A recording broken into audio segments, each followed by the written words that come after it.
ఇది మీకు తెలుసా? రెండో ప్రపంచ యుద్ధ సమయంలో తాజ్‌మహల్‌ని ఎవరికీ కనిపించకుండా దాచేశారు. అవునా నిజమా? అదేంటి?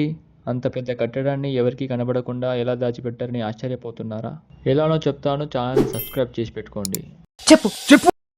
బ్రిటిష్ మరియు ఇండియన్ ఆఫీసర్స్ తాజ్‌మహల్ మీద ఎయిర్ స్ట్రైక్ జరిగే అవకాశం ఉందని భావించి తాజ్‌మహల్ మొత్తాన్ని వెదురు బొంగులతో కప్పేసి దాచేశారట.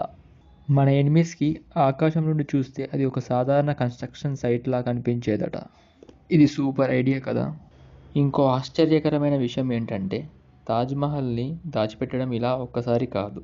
1965 మరియు 1971 ఇండియా, పాకిస్తాన్ మధ్య యుద్ధం జరిగినప్పుడు అప్పుడు కూడా శత్రువుల బాంబ్స్ దాడి నుంచి తాజ్‌మహల్‌ని రక్షించేందుకు ఇండియా ఇదే ట్రిక్‌ని ఉపయోగించిందట. ఇలాంటి తెలివైన పనికి మనం అందరం సెల్యూట్ కొట్టాల్సిందే. వీడియో నచ్చితే లైక్ చేసి మీ ఫ్రెండ్స్ అండ్ ఫ్యామిలీ మెంబర్స్కి షేర్ చేయండి. ఇలాంటి మరిన్ని ఇన్ఫర్మేటివ్ ఫ్యాక్ట్స్ వీడియోస్ కోసం ఛానల్ని సబ్స్క్రైబ్ చేసుకోండి.